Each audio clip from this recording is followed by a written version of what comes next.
নেতৃত্ব হারানোর পরে, ক্ষমতা চলে যাওয়ার পরে কাঁধে কি থেকে যায়? ক্ষমতা চলে যাওয়ার পরে কাঁধে দুইটা জিনিস মেইনভাবে থাকে। তার ভিতরে প্রথম হলো হিসাব নিকাশের ভয়াবহতা। আপনি ক্ষমতায় থাকাকালীন আপনি যে ক্ষমতায় থাকেন না কেন, রাষ্ট্র হোক, সমাজ হোক, কোনো মাদ্রাসা হোক, কোনো মসজিদ হোক, কোনো স্কুল হোক, এমনকি আপনার বাড়িরও যদি আপনার পিতা আপনাকে কোনো দায়িত্ব দিয়ে থাকেন, তাহলে আপনার এই দায়িত্ব চলে যাওয়ার পরে দুইটা জিনিস আপনার কাঁধে থেকে যাবে। তার ভিতরে প্রথম নাম্বার হলো হিসাব নিকাশের ভয়াবহতা। আপনি পূর্ণাঙ্গভাবে সকল কিছু আয় ব্যয় হিসাব ঠিক রেখেছেন কিনা। দুই, জবাবদিহিতা। আপনি আপনার ক্ষমতাকালে কোনো মানুষের উপরে কোনো জুলুম করেছেন কিনা, আপনি আপনার ক্ষমতা দিয়ে কোনো ক্ষমতার অপব্যবহার করে কোনো মানুষের উপর নির্যাতন করেছেন কিনা। এই দুইটা জিনিস আপনার কাঁধে থেকে যাবে। আমাদের যেমন সাংগঠনিক মাজলিসে শোরা আছে, মাজলিসে আমেলা আছে, এই এলাকার সভাপতি কে হবে, জেলার সভাপতি কে হবে, এই শাখার সভাপতি কে হবে, সবগুলাই সিদ্ধান্ত হয় মজলিসে শোরার মাধ্যমে। খলিফা ওমর বিন আব্দুল আজিজের কথা, যিনি জায়নামাজে কান্নারত অবস্থায় পড়ে আছেন, স্ত্রী পাশ থেকে জিজ্ঞাসা করতেছে, হে ওমর বিন আব্দুল আজিজ, আপনি কান্না করেন কেন? আপনি জায়নামাজে কান্না করেন কেন?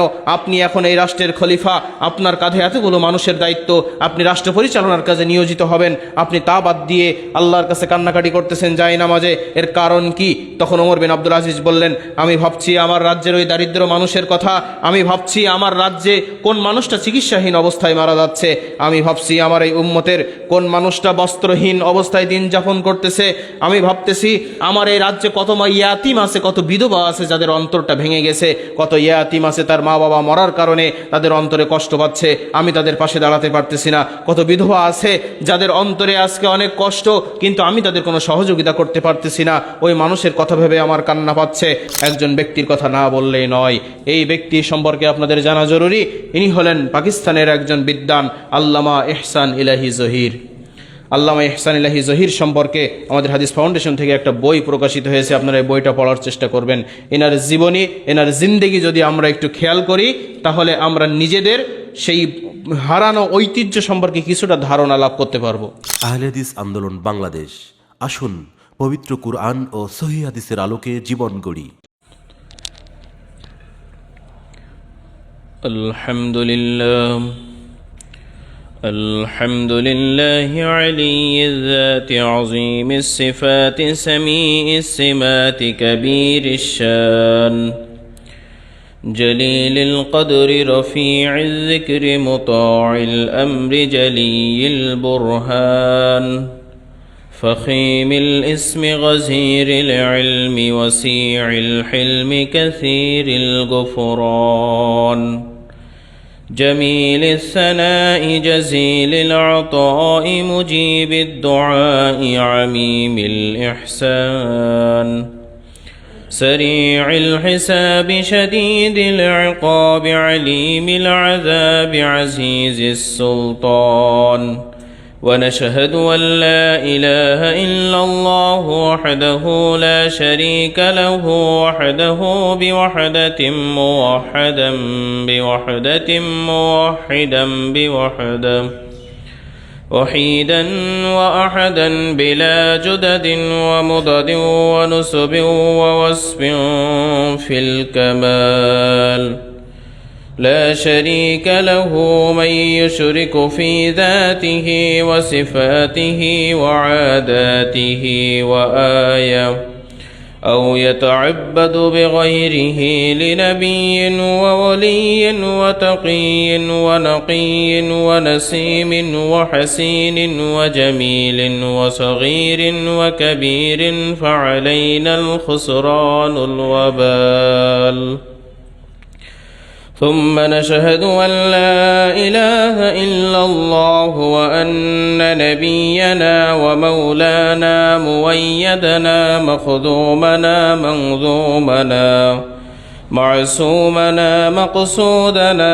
أجدر الخلق جديرنا أعظم الخلق وأشرف الخلق وأحسن الخلق وأجمل الخلق وأكمل الخلق وأنور الخلق من الحسن والصدارة والولاية والحكاية والعناية والهداية والأمانة والإمامة أعلانا وأجلانا وأتقانا وأزهدنا وأرفقنا وأنورنا وحبرنا وأكبرنا أحمر أنور أجدر أتفل أوثق أنور أجمل أكمل له ثم نشهد أن حبيب ربنا وصمدنا محبوب جدلنا ونزلنا ووصالنا إيماننا مبين فرقاننا هادي سبيلنا ورونق جدراننا هو عدوة ونزوة وقدوة ورتبة وأسوة حسنة وبدلائله القاهرة الظاهرة الباطنة صعد إلى صدرة المنتهى في ليلة المعراج كشف الدجى ثم دنا فتدلى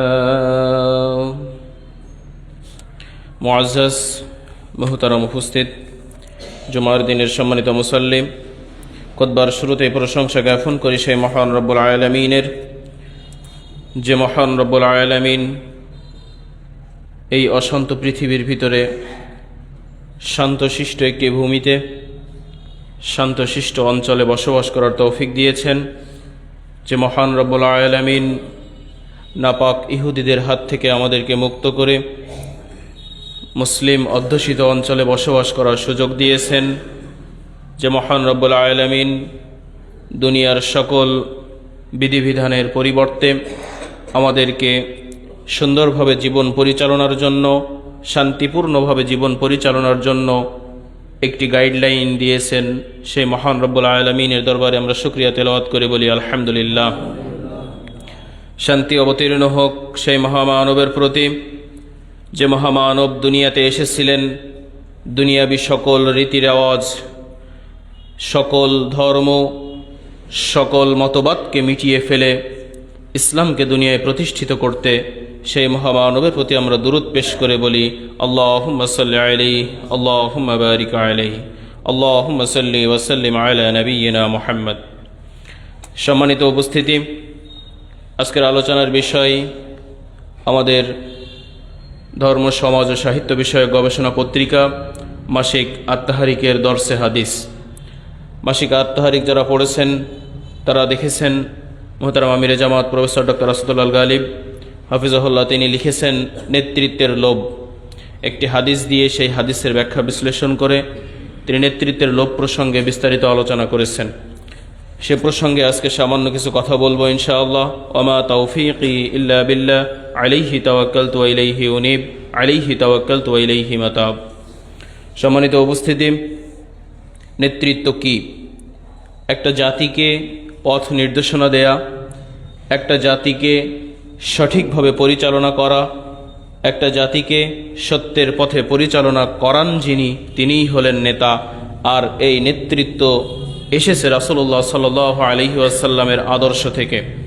মুসলিমরা রাসূলুল্লাহ সাল্লাল্লাহু আলাইহি ওয়াসাল্লামের নেতৃত্ব তথা নববী নেতৃত্ব মেনে চলে। মুসলিম ব্যতীত অন্য সকল ধর্মের মানুষ বিভিন্ন ব্যক্তির আদর্শ মেনে তাদের নেতৃত্ব প্রতিষ্ঠার জন্য ব্যতিব্যস্ত রয়েছে। এবার আসেন, তানার আলোচনার বিষয় ছিল ক্ষমতার লোভ। ক্ষমতা পাওয়ার লোভ মানুষের চরিত্রের এমন একটা খারাপ দিক। এই ক্ষমতার লোভ একটা মানুষকে ধ্বংস করে, একটা সমাজকে ধ্বংস করে এবং একটা রাষ্ট্রকেও ধ্বংস করতে সক্ষম।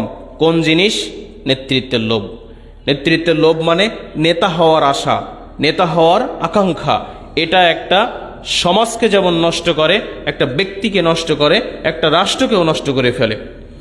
এবার মানুষ যখন নেতার পর্যায়ে চলে যায়, যখন সে নেতা হয়ে যায়, তখন সে দেখে যে আমি এই সমাজের কর্ণধার হয়ে গেছি, আমার কথা এখন সবাই শুনে চলবে। সে ভুলে যায় এই নেতৃত্বের পিছনে তার কর্তব্য কী ছিল, তার দায়িত্বগুলো কী ছিল। নেতৃত্বের পেছনের কথা ভুলে যে মানুষ শুধু সামনের কথাগুলো দেখে যে সে একজন নেতা হয়ে গেছে, কিন্তু সে পেছনের কথাগুলো আর মনে রাখে না যে আমি এই মানুষগুলোর আমানতদারিতা নিয়েছি, এই মানুষগুলোর আমানত আমি নিয়েছি, এই আমানত আমাকে পূরণ করতে হবে। এবার আসেন সাহাবীদের যুগে নেতৃত্ব পেলে তারা কি করতো আর আমাদের সমাজে কি করে। আমাদের সমাজে আমরা যেগুলো দেখি, কেউ যদি কোনো সময় কোনো কিছুতে সিলেক্টেড হয়ে যায়, কেউ যদি নেতা বনে যায়, তাহলে তাকে নিয়ে উল্লাস করা হয়, তাকে উপরে চেলে দেওয়া হয়, তাকে কোলে তুলে নিয়ে রাস্তায় ঘোরানো হয়, তাকে কাঁধে তুলে নিয়ে র্যালি করা হয়। কিন্তু সাহাবীদের যুগে নেতৃত্ব কেমন ছিল? যখন কোনো সাহাবীর উপরে আল্লাহ রাসূল সাল্লাল্লাহু আলাইহি ওয়াসাল্লাম দায়িত্ব অর্পণ করতেন যে হে অমুক সাহাবী তুমি এই দায়িত্ব পালন করবা, হে অমুক সাহাবী তুমি এই দায়িত্ব পালন করবা, দায়িত্ব পাওয়ার সাথে সাথে সাহাবীরা কেঁদে বুক ভাসিয়ে ফেলতেন। তাদের কান্নার জোড়নে মানুষজন অতিষ্ঠ হয়ে যেত যে এত কান্না কেন করে। অন্যান্য সাহাবীরা বলতো তুমি এবার থামো, তুমি চুপ করো, তুমি চুপ করো, তুমি আর কেঁদো না। এমন কান্না তারা করতেন। কেন কান্না করতেন? তারা জানতেন আল্লাহ রাসূল সাল্লাল্লাহু আলাইহি ওয়াসাল্লাম তাদেরকে যে হাদিসগুলো পূর্বে শুনিয়েছেন, সেই হাদিসগুলো তাদের স্মরণপটে ভেসে উঠত। সেই হাদিসগুলো আমরা সামনে বর্ণনা করবো ইনশাআল্লাহ। তো প্রথমে যে হাদিস দিয়ে দর্শে হাদিসটা শুরু হয়েছিল, বুখারীর ৭১৪৮ নম্বর হাদিসের উদ্ধৃতি তিনি দিয়েছিলেন। রাসূলুল্লাহ সাল্লাল্লাহু আলাইহি ওয়াসাল্লাম বলেন, ইন্নাকুম সাতুখরিসুনা আলাল ইমারা, অতি অচিরেই তোমরা নেতৃত্বের লোভী হয়ে যাবে। হে মানুষ সকল, এমন একটা সময় আসতেছে যে তোমরা সকলেই নেতা হওয়ার আশা করবে, তোমাদের সকলের ভিতরে নেতৃত্বের লোভ চলে আসবে। ওয়াসাতাকুনা নাদামাতান ইয়াউমাল কিয়ামা, কিন্তু তোমাদের এই আশা আকাঙ্ক্ষা, তোমাদের এই চাওয়া কিয়ামতের দিন তোমাদের জন্য বড় লজ্জার কারণ হয়ে দাঁড়াবে, বড় লজ্জার কারণ হয়ে দাঁড়াবে। কেন? এরপরের বাক্য বলা হচ্ছে ফানি'মাল মুরদিআতু ওয়া বিইসাতিল ফাতিমা, দুধ দায়িনী কতই না সুন্দর, আর দুধ ছাড়ানো অর্থাৎ দুগ্ধ বিচ্ছিন্নকারী কতই না কঠিন। এই কথাটা আমরা এই হাদিসটা শুনে থাকি, কিন্তু এর ব্যাখ্যা সহজে আমরা বুঝতে চাই না। আমি একটু ব্যাখ্যাটা বোঝাই, হাদিসের ভাষাগুলো একটু সহজ করে দিই। ফানি'মাল মুরদিআ, দুধ দায়িনী অর্থাৎ দুগ্ধ দায়িনী কতই না মধুর। এই দুগ্ধ দায়িনী বলতে হাদিসের পরিভাষায় বলা হয়েছে নেতৃত্বের সূচনাকাল, যখন মানুষ ক্ষমতা পেয়ে যায়, এই সময়টা কতই না মধুর, কতই না ভোগবিলাসিতা, কতই না আনন্দের। এরপরে বলা হচ্ছে কি দুগ্ধ বিচ্ছিন্নকারিণী, অর্থাৎ দুধ ছাড়ানো কতই না কষ্টকর, কতই না অমধুর। এই কষ্টকর জিনিসটা কি? নেতৃত্ব যখন চলে যায়, যখন ক্ষমতা চলে যায়, এই সময়টা কতটা কষ্টকর এটা বোঝানো হয়েছে। আমরা যাদের শাসনামল দেখেছি আমরা তাদের দিকে দেখতে পাবো, তারা যখন কেউ ক্ষমতায় আসে তখন তাদের কতই আনন্দ, তাদের নেতাকর্মীদের কতই আনন্দ, কিন্তু যখন কেউ ক্ষমতা থেকে চলে যায় তখন তাদের দুঃখের দিন শুরু হয়ে যায়। আল্লাহ রাসূল এই কথাটা 1450 বছর আগে বলে গিয়েছেন। দেখি না আমরা ক্ষমতায় আসলে কতই আনন্দ, কিন্তু ক্ষমতা চলে গেলে কতই দুঃখ। এই কথাটা আল্লাহ রাসূল 1450 বছর আগে বলেছেন যে নেতৃত্ব হলো দুগ্ধ দানকারিনীর মতো, আবার যখন নেতৃত্ব চলে যায় তখন সেটা হয়ে যায় দুগ্ধ বিচ্ছিন্নকারিনীর মতো। যখন একটা বাচ্চা দুধ ছাড়ানো হয়, যখন সময়ের আগেই তাকে দুধ ছাড়াতে হয় তখন কতই না কষ্ট হয়। মায়ের স্তনে দুগ্ধ থাকে, সেই দুগ্ধ এমনিই পড়ে যায়, সেগুলো বাচ্চাকে খাওয়াতে পারে না, কিন্তু বাচ্চাও যখন তার মায়ের দুধ খাওয়ার কথা তখন সে দুধ খেতে পারে না। এই যে একটা কঠিন পরিস্থিতি, এই পরিস্থিতিটাকে হাদিসের আলোকে বোঝানো হয়েছে যে দুগ্ধ বিচ্ছিন্নকারিণী কতই না কঠিন। এজন্য এই বিষয়গুলো আমরা বাস্তবে দেখেছি, আমাদের বাস্তবে উপলব্ধি করতে হবে। এরপরে আসেন দ্বিতীয় হাদিস, নেতৃত্ব হারানোর পরে এই কথাগুলো কেন বলা হচ্ছে? যখন একজন মানুষ ক্ষমতা থেকে চলে যায় আল্লাহ রাসূলের ভাষায়, তখন তার কাঁধে কয়েকটা জিনিস থেকে যায়। তার ভিতরে দুইটা জিনিস বিশেষ করে উল্লেখ করা হয়েছে। এক, আলোচনার যে অংশে ছিলাম, ইমাম ইবনু হাজার আসকালানী রহিমাহুল্লাহ তিনি তার ফাতহুল বারির ভিতরে উল্লেখ করতেছেন, ক্ষমতা পেলে মানুষ কতই আনন্দে ভোগ বিলাসে মত্ত হয়ে থাকে, কিন্তু ক্ষমতা চলে যাওয়ার পরে তার জন্য শুধু থাকে লাঞ্ছনা, এবং কিয়ামতের মাঠে যে ভীতিকর পরিবেশের সৃষ্টি তার জন্য হবে শুধুমাত্র ক্ষমতার কারণে। সে যদি এটা জানতো তাহলে সে ক্ষমতা নিত না। এটা ইবনু হাজার আসকালানী রহিমাহুল্লাহ তিনি বলতেছেন। তাহলে ক্ষমতার ভয়াবহতা সম্পর্কে আমরা সামান্য কিছু জানলাম, তাই বলে কি আমরা এটা থেকে দূরে থাকবো? এই প্রসঙ্গে আমরা আরও আলোচনায় আসবো। আসুন এরপরে আমরা যদি পরবর্তী হাদিস দেখি, রাসূলুল্লাহ সাল্লাল্লাহু আলাইহি ওয়াসাল্লাম আব্দুর রহমান বিন সামুরাকে বলতেছেন, লা তাসআলিল ইমারা, হে আব্দুর রহমান ইবনে সামুরা তুমি নেতৃত্ব চেয়ে নিও না। ফাইন্নাকা ইন উতিতাহা আন মাসআলাতিন উকিলাত ইলাইহা, কেননা তুমি যদি সেটা চাওয়ার মাধ্যমে পাও, নেতৃত্ব চেয়ে নেওয়ার মাধ্যমে পাও, ভোট চেয়ে ক্ষমতায় যাও, তাহলে তোমাকে তার মধ্যে ঠেলে দেওয়া হবে, তোমাকে এই দায়িত্বের মধ্যে নিমজ্জিত করা হবে। ওয়াইন উতিতাহা মিন গায়রি মাসআলাতিন উইনতা আলাইহা, আর যদি তোমাকে না চাওয়া সত্ত্বে তোমাকে দায়িত্ব দেওয়া হয় তাহলে তুমি আল্লাহর পক্ষ থেকে সাহায্য প্রাপ্ত হবে। সুবহানাল্লাহ। তাহলে ভোট চাওয়ার মাধ্যমে, ক্ষমতা চাওয়ার মাধ্যমে ক্ষমতায় যদি আপনি যান, ক্ষমতায় চাওয়ার ফলে ক্ষমতা দেয়া হলে সেটার মাধ্যমে আপনি নিজে নিজে ঢুকে গেলেন, আল্লাহর সাহায্য হতে বঞ্চিত হবেন। আর আল্লাহর সাহায্য পেতে হলে আপনাকে না চাওয়া সত্ত্বে যে দায়িত্ব দেওয়া হবে, এই দায়িত্ব পেলে সে যদি অযোগ্য ব্যক্তিও হয় তবুও আল্লাহর সাহায্য পেয়ে সে সামনে আগাইতে পারবে। আর একজন যোগ্য ব্যক্তি সে যদি ভোট চাওয়ার ফলে ক্ষমতায় যায়, আল্লাহর সাহায্য না পাওয়ার ফলে সে ব্যর্থতায় পর্যবসিত হবে। আল্লাহর সাহায্য ছাড়া কেউ সামনে আগাইতে পারে? তো আল্লাহ বলতেছে, যদি তুমি ভোট চাওয়ার মাধ্যমে, নেতৃত্ব চাওয়ার মাধ্যমে নেতৃত্ব পেয়ে যাও, তাহলে তুমি আমার পক্ষ থেকে সাহায্য হারাবা। আর আল্লাহর পক্ষ থেকে যদি সাহায্য হারাই, যতই গুণধারী ব্যক্তি হোক না কেন, সে কি আসলেই ভালো কিছু করতে পারবে? ভালো কিছু করতে পারবে না। আর যে ব্যক্তি ক্ষমতা না চাওয়া সত্ত্বে মানুষজন তাকে ঠেলে দিয়েছে, শূরা সদস্যের মাধ্যমে, শূরা বৈঠকের মাধ্যমে তাকে নেতৃত্ব দেওয়া হয়েছে, এই ব্যক্তি সে আল্লাহর পক্ষ থেকে সর্বসময়ে সে সাহায্যপ্রাপ্ত হবে। তাহলে সে যদি সাহায্যপ্রাপ্ত হয় আর সে যদি অযোগ্য ব্যক্তিও হয়, আল্লাহর সাহায্যের ফলে সে আপনার জন্য ভালো কিছু করতে পারে। এই বিষয়টা আমাদের বুঝে আনতে হবে। এবার আসেন, সব কিছু তো বুঝলাম, এই পর্যায়ে আমরা হাদিসের পরের অংশ দেখি।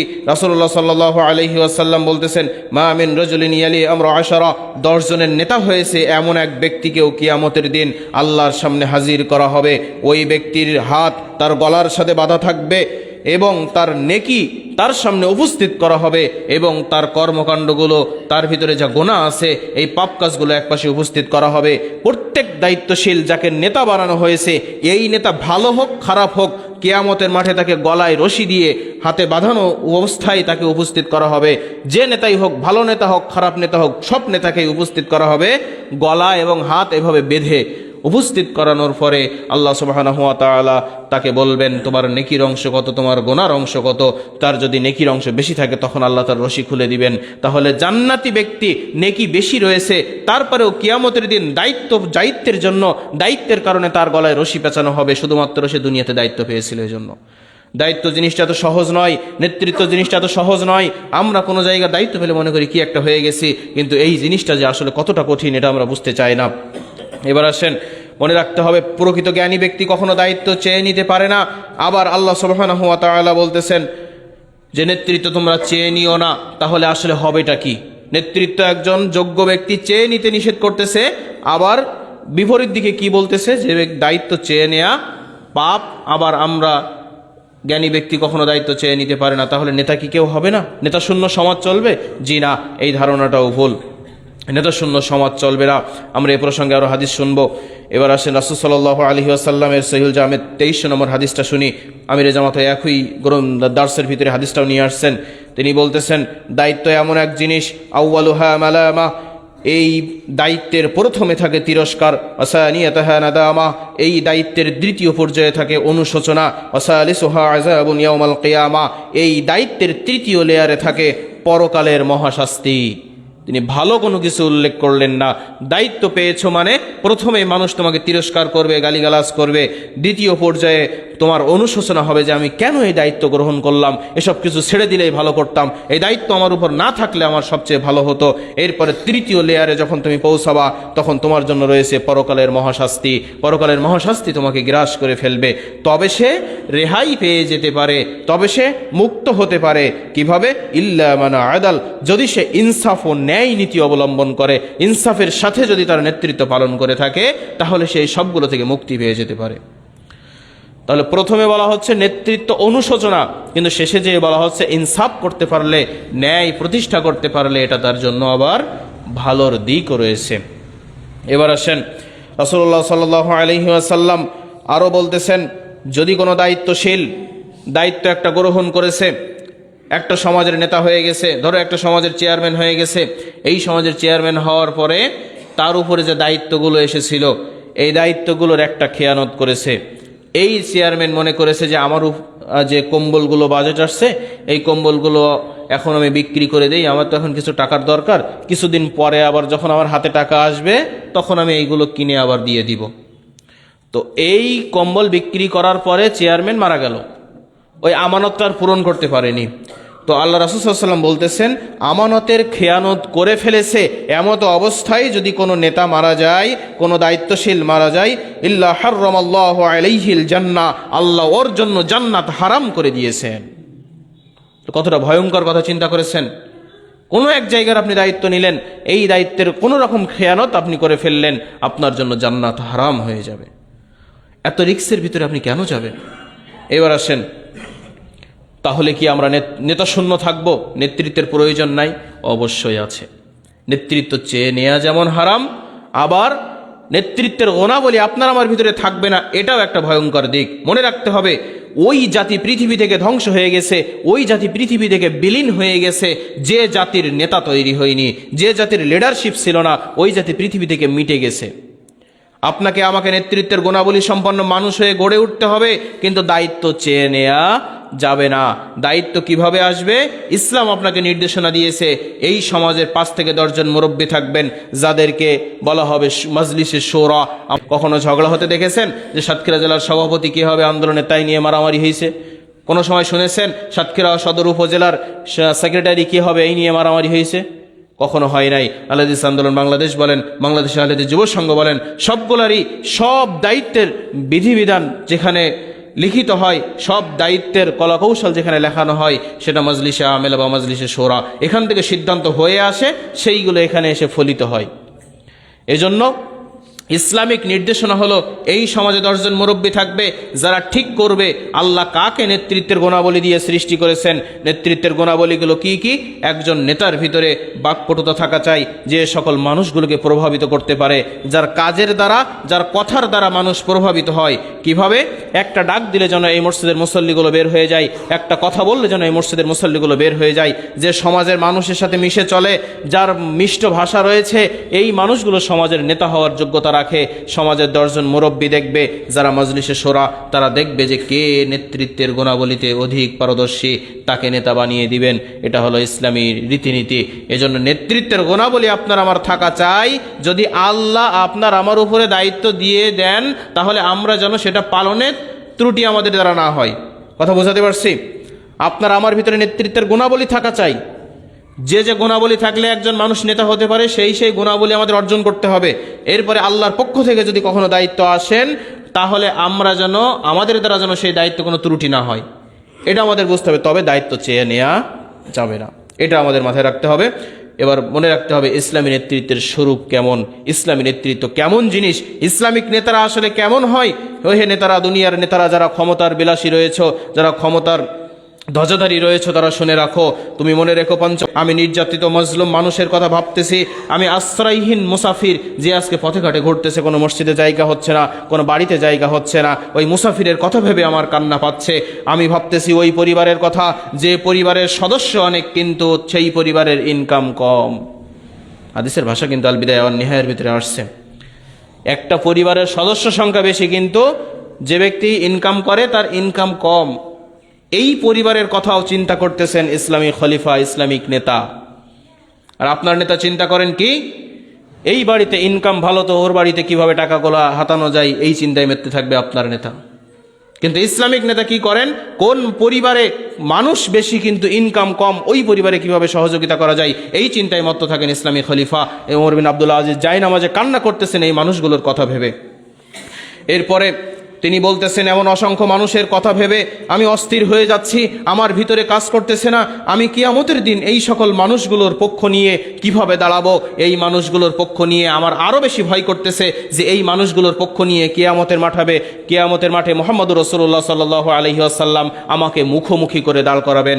ওই নির্যাতিত মজলুম, ওই বিধবা, ওই অসহায়, ওই ফকির, ওই মিসকিনগুলোর কাতারে থাকবেন মুহাম্মদ সাল্লাল্লাহু আলাইহি ওয়াসাল্লাম, আর আমাকে বিপরীত মুখে দাঁড় করানো হবে। মুহাম্মদ সাল্লাল্লাহু আলাইহি ওয়াসাল্লাম আমাকে প্রশ্ন করবেন, তুমি এদের জন্য কি করেছো? আমি এই মুখোমুখি অবস্থার চিন্তা করে আমি কান্নায় অস্থির হয়ে যাচ্ছি, আমার নেতা হওয়ার কথা আর চিন্তায় আসতেছে না। কথা বুঝতে পারছেন? এই রাজ্যের যতগুলো অসহায়, যতগুলো ফকির, যতগুলো মিসকিন আছে, সবগুলো মানুষকে কিয়ামতের মাঠে হাজির করা হবে, আর ওদের দলে থাকবে মুহাম্মদুর রাসূলুল্লাহ সাল্লাল্লাহু আলাইহি ওয়াসাল্লাম, আর বিপরীত মুখে থাকবেন আপনি এবং মুহাম্মদ সাল্লাল্লাহু আলাইহি ওয়াসাল্লাম। কিয়ামতের মাঠে মুখোমুখি অবস্থানে থাকলে অবস্থা কতটা ভয়াবহ হতে পারে চিন্তা করেন।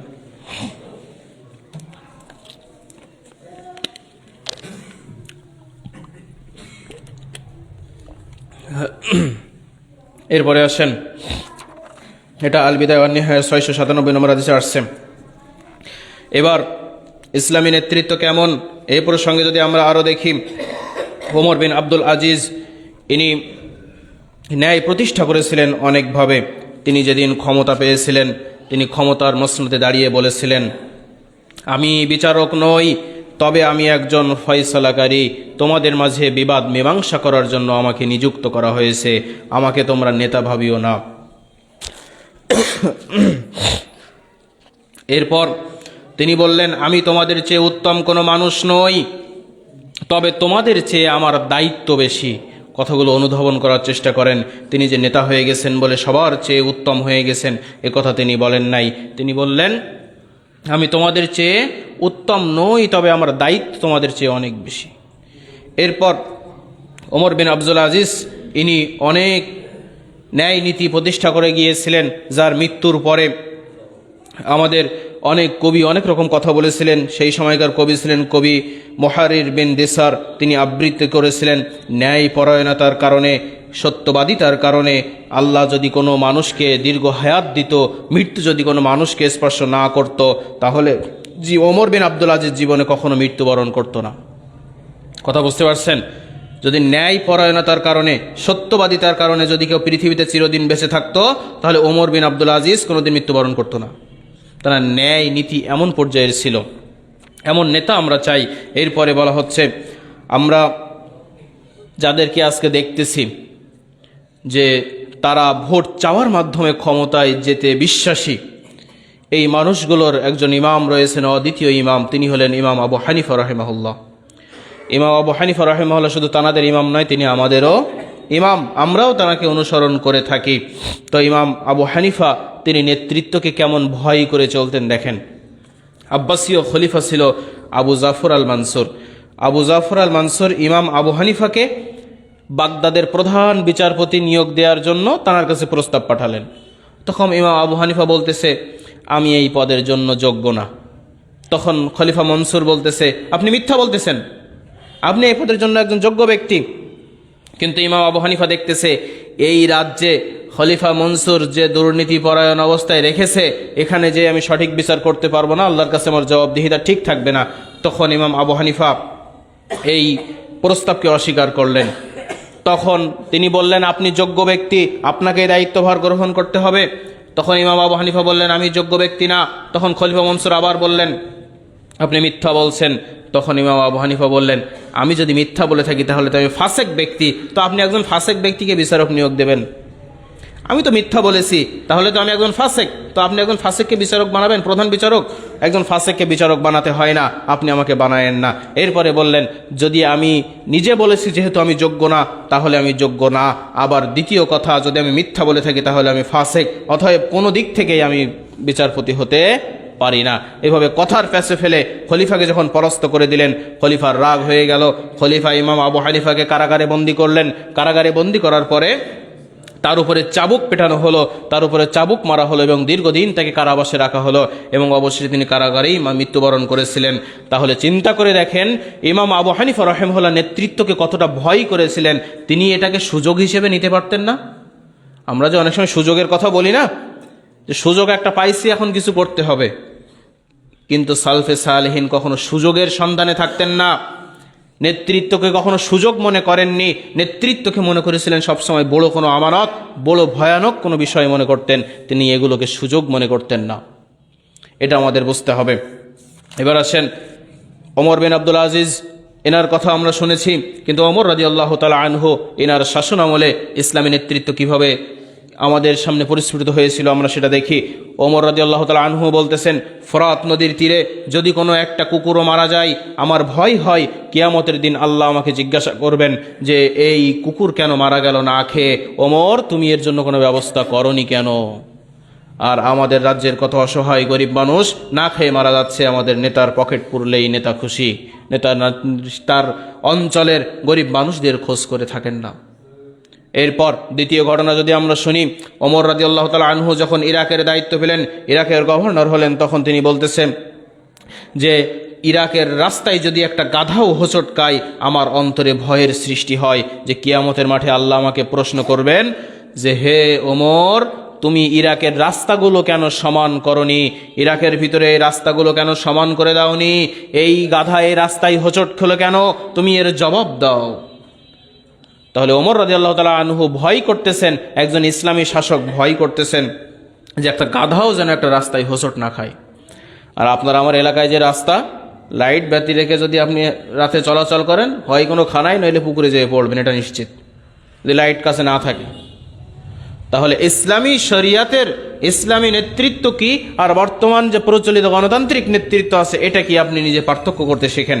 এবার আসেন, তাহলে কি আমরা সব ছেড়ে বসে থাকবো নাকি ইসলামী নেতৃত্ব প্রতিষ্ঠা আমাদের করা উচিত? মনে রাখতে হবে, মোহতারাম আমিরে জামাত তার দরসে হাদিসের 2য় চ্যাপ্টারে লিখেছেন ইসলামী নেতৃত্বের স্বরূপ। তিনি বলেছেন কুফরি নেতৃত্বের উপরে ইসলামী নেতৃত্ব প্রতিষ্ঠা করাই ইসলামী নেতৃত্বের স্বরূপ।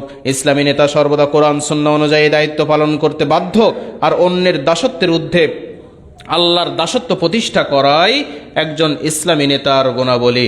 এবার তিনি একটা হাদিস নিয়ে আসছেন, যে হাদিসটা 5ম হিজরিতে ইরাক বিজয়ের সময় যে কাদেসিয়ার যুদ্ধ হয়েছিল, এই কাদেসিয়ার যুদ্ধে পারস্য বাহিনীর সেনাপতি ছিলেন, তার নাম ছিল রুস্তম। এই রুস্তমকে মুসলিম বাহিনীর সেনাপতি সাদ বিন আবি ওয়াক্কাস, এই দুজন সামনাসামনি হলেন। তো রুস্তমের কাছে পাঠানো হলো সাদ বিন আবি ওয়াক্কাসকে। সাদ বিন আবি ওয়াক্কাস তিনি তানার দূত পাঠালেন মুগিরা বিন শুবাকে। এবার মুগিরা বিন শুবা এবং ওই রুস্তম দুইজন সামনাসামনি, মুগিরা বিন শুবা এবং রুস্তম দুইজনের কথা হচ্ছে। এখন এমতো অবস্থায় মুগিরা বিন শুবা রুস্তমকে বলতেছে ইখরাজুল ইবাদি মিন ইবাদাতিল ইবাদ ইলা রাব্বিল ইবাদ, মানুষকে আল্লাহর গোলামি থেকে বের করে তাদের প্রতিপালক আল্লাহর গোলামিতে ফিরিয়ে নেওয়াই হলো আমাদের মূল উদ্দেশ্য। ভালোভাবে বুঝবেন, মানুষকে মানুষের গোলামি হতে ফিরিয়ে এনে আল্লাহর গোলামিতে ফিরিয়ে নিয়ে যাওয়াই হলো ইসলামী নেতাদের উদ্দেশ্য। এরপর তখন রুস্তম বললেন, তো ঠিক আছে, আমরা যদি তোমাদের ইসলামে প্রবেশ করি, সব ছেড়ে এসে তোমাদের আল্লাহর ইবাদত করি, তাহলে কি তোমরা আমাদের রাজ্য ছেড়ে দিয়ে চলে যাবা? তখন মুগিরা বিন শুবা বললেন যে ই ওয়াল্লাহি সুম্মা লা তাকরাবু বিলাদাকুম ইল্লা ফি তিজারাতি আও হাজা, আল্লাহর কসম, অতঃপর তোমরা যদি আমাদের ধর্ম গ্রহণ করে থাকো, তোমরা যদি ইসলামী রীতিনীতি অনুযায়ী দেশ পরিচালনা করে থাকো, তাহলে আমরা তোমাদের রাজ্যে কোনো ক্ষতি করব না, আমরা তোমাদের রাজ্যে কখনো আসবো না ব্যবসার কাজ ব্যতীত। এরপর মুগিরা বিন শুবা বেরিয়ে গেলেন, পারস্য সম্রাট কিসরার নিকট যথারীতি রিপোর্ট পেশ করলেন। তিনি বললেন যে এই ঘটনা ঘটেছে, আজকে মুগিরা বিন শুবা এসে আমাদেরকে এই প্রস্তাব দিয়ে গেছে, এখন আমরা কি তাদের ইসলাম মেনে নিব নাকি আমরা যুদ্ধে লিপ্ত হয়ে যাব? তখন তিনি উত্তর দিলেন আল্লাহি যাহাবু বিমাফাতিহি আরদিনা, আল্লাহর কসম, ওরা আমাদের এই মাটির চাবিগুলো আজকে নিয়ে গেছে। ওরা ইসলামী নেতৃত্বের কথা বলে আমাদের এই মাটির চাবিগুলো নিয়ে গেছে। সেই চাবি আজও মুসলিমদের হাতে আছে। আজকেও ইরাকের মাটিতে কিন্তু কখনো কুফরি শাসন ব্যবস্থা প্রতিষ্ঠিত হয়নি। ইরাক সহ মধ্যপ্রাচ্যে আজকেও মুসলিমদের বিজয় এখনো পর্যন্ত রয়েছে, যদিও মুসলমানদের ভিতরে অনেক নেফাকি ঢুকে গেছে, যদিও মধ্যপ্রাচ্যের মুসলিমদের ভিতরে অনেক ভোগবিলাসিতা, অনেক পাপাচারিতা ঢুকে গেছে, কিন্তু সেখানে তাগুতি শাসন প্রতিষ্ঠা নেই।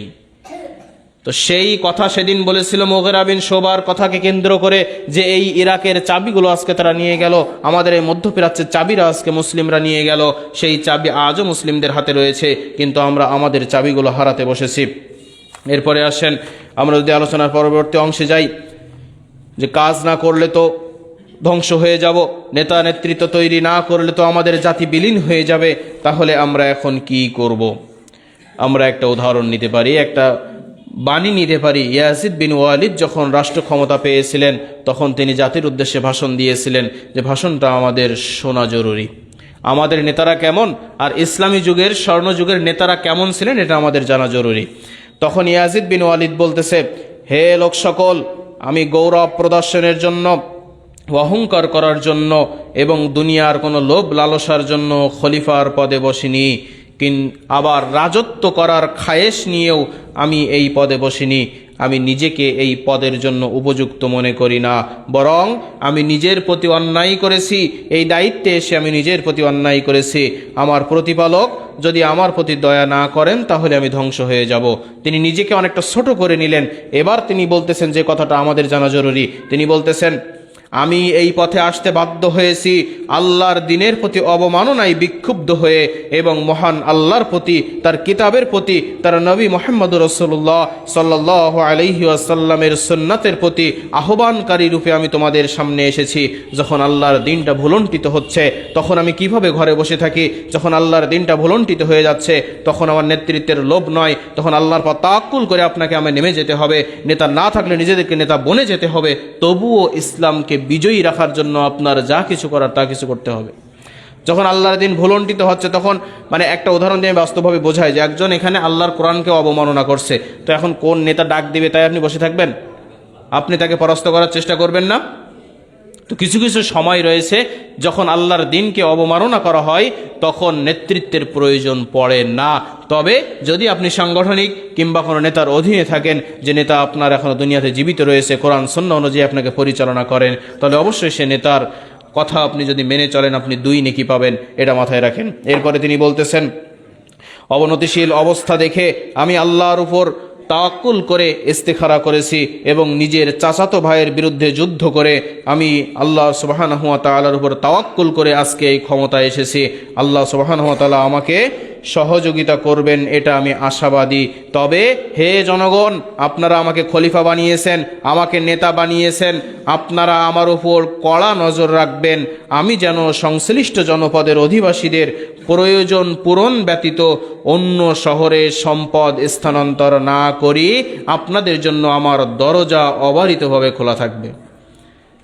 ইয়াজিদ বিন ওয়ালিদ কি বলতেছে? আমি যেন আমার শহর ব্যতীত অন্য শহরে নিজের প্রয়োজনে অর্থ স্থানান্তর না করি, সম্পদ না পাঠাই, এটা আপনারা আমার উপর কড়া নজর রাখবেন।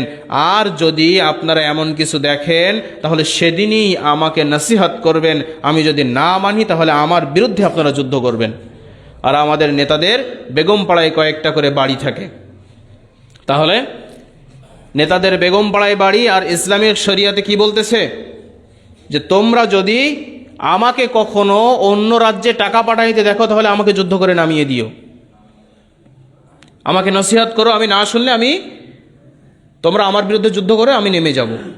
এবার তিনি বলতেছেন যে যদি তোমরা, আমি তো আজকে নেতৃত্বের স্থানে বসেছি, আমি তো আজকে এখানকার দায়িত্ব পেয়েছি, যদি তোমরা মনে করো যে আমার চেয়ে উপযুক্ত কোনো ব্যক্তি আছে তাহলে তাকে নিয়ে এসো, আমি নিজেও তার হাতে বায়াত করে তাকে এই স্থানে বসাবো।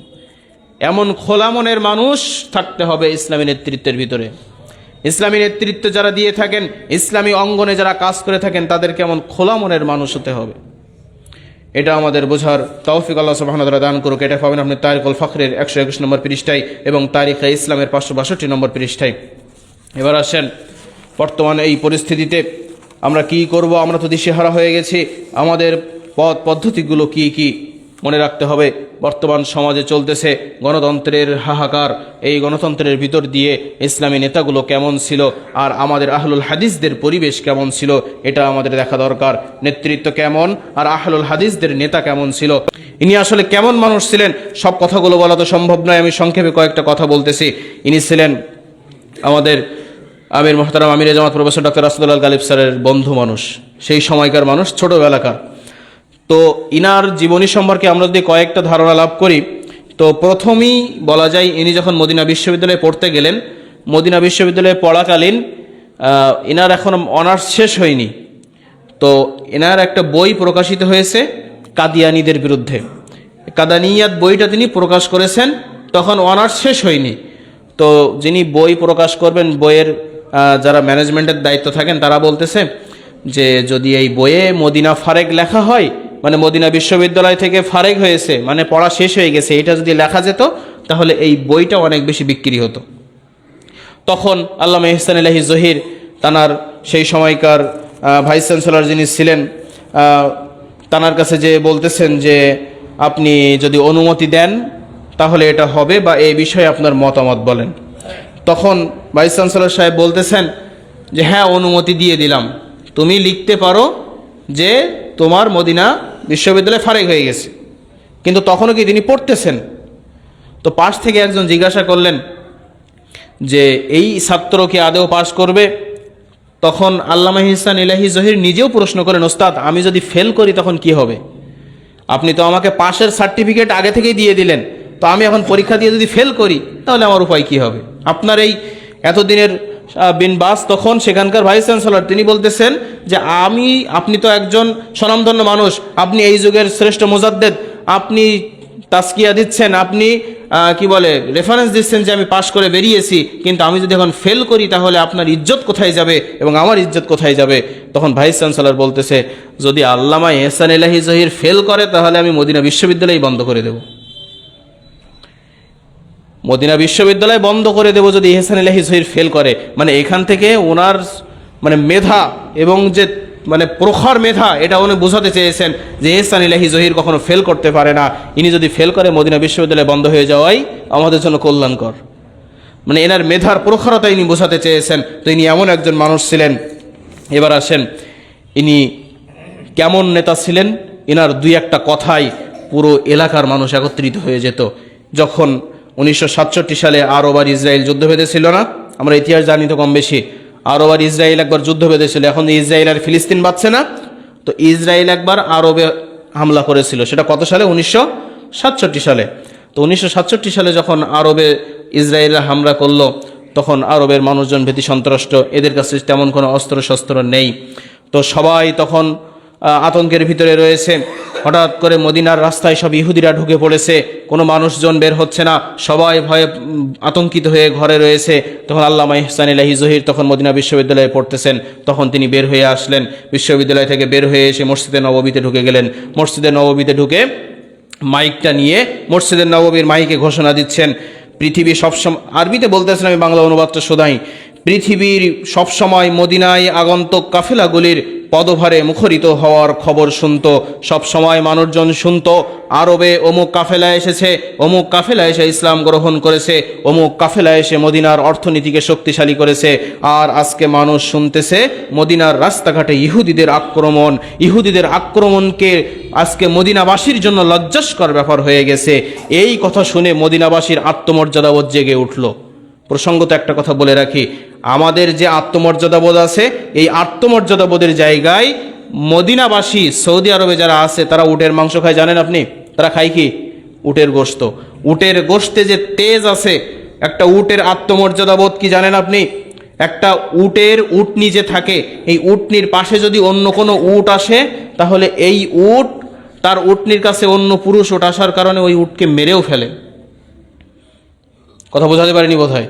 তার আত্মমর্যাদাবোধ বা তার সেলফ রেসপেক্টের কারণে, তার গায়রতের কারণে এই উটের গোশত তারা খায়, তাদেরও আত্মমর্যাদাবোধ রয়েছে। তারা কোনো কোনো সময় একটু হয়ে গেলেও তাদের যদি আবার সেইভাবে আঘাত করা হয়, তাহলে তারা আত্মমর্যাদাবোধে জেগে ওঠে। উটের গোশতে এমন তেজ রয়েছে যে আল্লাহ রাসূল বলেছেন, উটের গোশত খাওয়ার পরে তোমরা আবার অজু করো। অজু করার নির্দেশ আছে উটের গোশত খাওয়ার পরে। আর ইহুদি খ্রিস্টান যারা, তারা কিসের গোশত খায় জানেন? শুকরের গোশত খায় না? তো শুকরের আত্মমর্যাদাবোধ এত লো কোয়ালিটির যে ওদের স্ত্রী শুকরকে যদি অন্য কোনো পুরুষ শুকর এসে সঙ্গম করে, তাহলে এই পুরুষ শুকর সেটা দেখে খিলখিল করে হাসে। এটা হলো তাদের আত্মমর্যাদাবোধের লো কোয়ালিটি। তো সেই ইসরায়েলরা, সেই ইহুদি খ্রিস্টানেরা, তারা তো আত্মমর্যাদাবোধে নিচু। তখন আল্লামা ইহসান ইলাহি জহির যখন বললেন যে মদিনায় আগন্তুক কাফেলাগুলির পদভারে মানুষজন মুখরিত থাকত, আর আজকে মানুষজন শুনতেছে মদিনায় এসেছে ইহুদি খ্রিস্টান, তখন প্রত্যেক যুবকগুলো রাস্তায় বেরিয়ে গেল এবং প্রত্যেকেই তখন স্লোগান দিল, আল জিহাদ আল জিহাদ। এই শুনে আল্লামা সিবাই ছিলেন সেই সময়কার মদিনার সবচেয়ে বড় একজন বক্তা, বাগ্নী। এই সময় তিনি এসে বলতেছেন যে আমি মনে করতাম যে আমি এই আরব দেশের সবচেয়ে বড় বক্তা, বড় বাগ্নী, কিন্তু আমি আজকে তোমার বক্তব্য শুনে মনে করলাম যে তুমি এই পৃথিবীর সবচেয়ে শ্রেষ্ঠ বাগ্নী। ইনি ছিলেন একজন আহলে হাদিস মানুষ। আহলে হাদিস মানুষের নাম কি ছিল? আল্লামা ইহসান ইলাহি জহির। এনার আরও অনেক ঘটনা রয়েছে, আমরা সেগুলো এক বক্তব্যে শেষ করে পারবো না। এক কথাই তিনি ছিলেন একজন আহলুল হাদিসদের ওই যে বলে না, কিছু কিছু মানুষকে বলা হয় শেরে বাংলা, বলা হয় কি তিনি বাংলার মানুষকে এমনভাবে জাগ্রত করে তুলেছিলেন যে তাকে বাংলার বাঘ উপাধি দেওয়া হয়েছে। তো ঠিক তদরূপ আহলুল হাদিসদের সিংহ পুরুষ ছিলেন আল্লামা ইহসান ইলাহি জহির। ইনি ছিলেন একজন আহলুল হাদিসদের নেতা। এনাকে এনার মৃত্যুবরণের ইতিহাসটা অনেক কঠিন। এনাকে মেরে ফেলে দেওয়া হয়েছিল, কাদিয়ানিরা তাকে স্টেজের নিচে বোমা রেখে মেরে ফেলেছিল। আমরা এই ঘটনা শুনেছি অনেক। তো আমি সেদিকে না যেয়ে সর্বশেষ যে কথাটি বলে খুতবা শেষ করতে চাচ্ছি, সেটি হলো নেতৃত্ব তৈরি করতে হবে।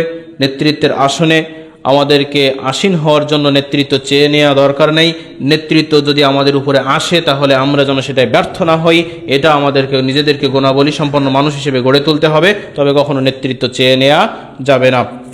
এরপর সর্বশেষ যে কথাটি বলতে চাচ্ছি, যে আমাদেরকে হীনমন্য হওয়া থেকে ফিরে আসতে হবে। আমরা অনেকেই মনে করি যে ওরা এই করতেছে, এরা ওই করতেছে, আমরা কি করতেছি।